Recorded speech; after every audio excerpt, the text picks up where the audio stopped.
அம்மாள் Zelensky யார் தான் இயக்குறா அப்படின்னு எல்லாருக்குமே ஒரு குழப்பம் வந்துடும். ஏன்னா மனுஷன் அந்த அளவுக்கு வச்சு செய்யறாரு. யார? உக்ரைன் மக்களை. ஆனா அவரை கேட்டோம்னா நான் ரஷ்யா வச்சு செய்யறேன் அப்படிம்பாரு. அப்படி என்ன பண்றாரு அப்படின்னா, சவுதியில பேச்சுவார்த்தை நடக்குது. அதுல போர் நிறுத்தத்துக்கு நான் ஒத்துக்கிட்டேன் அப்படின்ட்டாரு. அப்பாடி அப்படின்னு பெருமூச்சு விடுறக்குள்ள வான்வெளி யுத்த நிறுத்தம், அதே மாரி கடல்வெளி யுத்த நிறுத்தம் அப்டின்ட்டாரு. என்னடா இது ஒளர்றாரு? எங்கேயோ ஆனா கேட்டுருக்கோமே இந்த விஷயத்த அப்டின்னு கேட்டா, நம்ம பிரான்ஸ் மேக்ரான் அவர்கள் சொன்னதுதான். ஏப்பா சாமி இந்த 2 யுத்தத்தையும் நிறுத்திக்குவோம். தரைப்படை இத கட்டுப்படுத்தாது. தரை யுத்தம் அது பாட்டு நடக்கட்டும் அப்புட்ன்னா, என்னையா சொல்ல வர? ஆளில்லா விமான தாக்குதல் வேணாங்கிற, ஏவுகணை தாக்குதல் வேணாங்கிற. கடல்ல ஒண்ணும் கிழிக்கலையே! எப்பயாச்சும் ஒரு போட் வரும். அத ரஷ்யா சுட்டுப்புடும். இல்ல ரஷ்யாவோட போர்க்கப்பல்களுக்கு சேதம் விளைவிக்கும். இத தாண்டி பெருசா கடல்ல எந்த நடமாட்டமும் இல்லையே இந்த யுத்தத்துல அப்படின்னு கேட்டோம்னா, பதில் கிடையாது. ஆனா இத 2 வச்சுட்டு யுத்த நிறுத்தம்னு எப்புட்றா சொல்றீங்க? அட்லீஸ்ட் 1 மாசம் யுத்த நிறுத்தம் அப்படின்னாலே பெரிய விஷயம். ஆனா இந்த 2 இடத்துல சண்டை போட மாட்டேன். வேற இடங்கள்ல சண்டை போடுவேன் அப்படின்னா, ஒரு நாடு முப்படைகள் எதுக்கு வச்சிருக்கு? எல்லா இடத்துல இருந்து தாக்குறதுக்கு தான். ஆனா நீ தரைப்படை மட்டும் கொண்டு போ அப்படின்னா, எங்கிட்டு யாரு கேட்பான்னு தெரியலன்னு அப்ப சொல்லப்பட்டுச்சு. ஆனா, அதையே எடுத்து இப்ப இவர் சொல்றாரு. இவ்வளவு காலம் பிரிட்டன் இயக்குதுன்னு நெனச்சோம். அதுக்கு முன்னால பைடன் இயக்குனாரு. இப்ப பிரான்ஸா இயக்குது. இவரு பின்னாடி யாரு தான் இருக்கான்னு நிக்கிற ஆட்களுக்கே இப்ப குழப்பம் வந்திருக்கும். இதத்தான் சவுதியில பேசியிருக்காரு. ஆனா, அண்ணன் அமெரிக்கா மண்டையில தட்டியிருப்பாய்ங்க. தட்டி அவனுங்க ஒரே வார்த்தையில சொல்ட்டாய்ங்க. இங்க பாரு போர் நிறுத்தம் அப்டின்னா நிறுத்திட்டு போயிறணும். அத விட்டுட்டு போர் நிறுத்தத்துல உட்கார்ந்துகிட்டு இந்த மாரி கேலி கூத்தெல்லாம் அடிக்கக் கூடாது.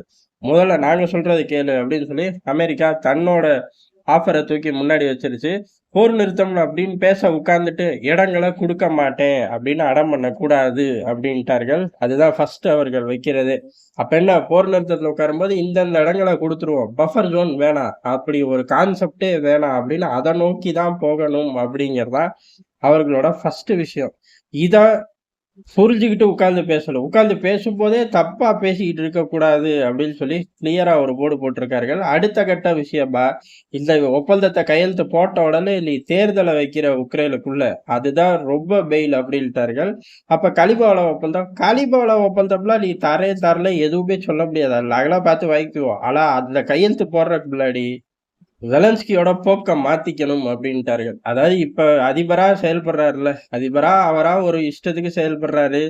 எத கேட்டாலும் குறுக்க நெடுக்க பேசுறது, மதிக்கிறது இல்ல, கோட் போட்டுவாலாம் வரதில்ல. இதெல்லாம் தூக்கி வீசிட்டு, உருப்படியான அதிபரா இடைக்கால அதிபர் எப்படி செயல்படுவார், அந்த மாரி செயல்படணும் அப்படின்னு சொல்லி ஸ்ட்ராங்கா சொல்லியிருக்கார்கள். ஜெலன்ஸ்கிக்கு இத தூக்கி தான் போட்டிருக்கும். என்னடா போற பக்கம்லாம் அடிக்கிறாய்ங்க. சரி நான் எங்கேயும் வரமாட்டேன் அப்படின்னு ஐரோப்பாக்குள்ளேயே ரவுண்ட் அடிக்கலான்னா, அவனுங்க 2 நாளைக்கு மேல நம்மள வச்சுக்க மாட்டேங்கிறாய்ங்க. பத்தி விட்டுர்றாய்ங்க.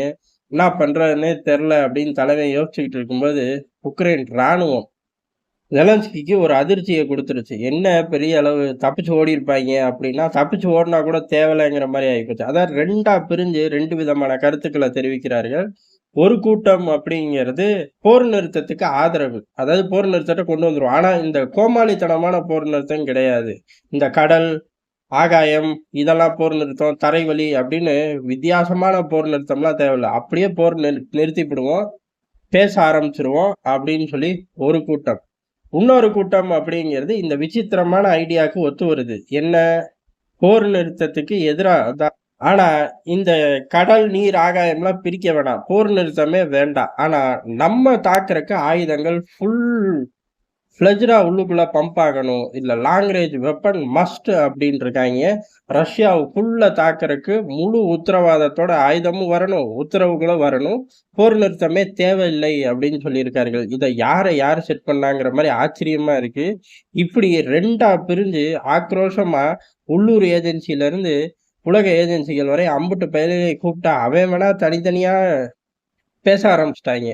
இது ஒரு பக்கம் ஜெலன்ஸ்கிக்கு ஒரு பின்னடைவு தான். காரணம் இப்படி ஆளாளுக்கு பேசும்போது அமெரிக்காவுக்கு கோபம் வரும். காரணம் இவனுங்க ஜெலன்ஸ்கியாச்சும் போர் தொடரணும்ங்கிறாரு. போர நிறுத்தணும். அதாவது ஒரு பாதி போர நிறுத்தணும்னு கோமாளித்தனம் பண்றாரு. இந்த பயலுக ஒரு படி மேல போயி, அங்க ஏதோ பைடன் உட்கார்ந்திருக்க மாரி லாங் ரேஞ்ச் வெப்பன் வேணும். ரஷ்யாவுக்குள்ள தாக்குறதுக்கு உத்தரவு வேணும் வேற சொல்லிக்கிறாய்ங்க. புட்டின்னு பேர எடுத்தாதான் அவ்வளவு திட்டு உங்க அதிபருக்கு. திட்டி தூக்கி வெளியிலேயே வீசிட்டாய்ங்க. ஏன்டா பொது வெளியில டோட்டலாவா பேர் எடுப்ப? அப்புறம் பேச்சுவார்த்தை டேபிள்ல உங்க அப்பனா போய் உட்காருவியா? நாங்க தானே உட்கார்ந்து பேசணும் அப்படின்னு சொல்லி அடிச்சு பத்தி விட்டாய்ங்க.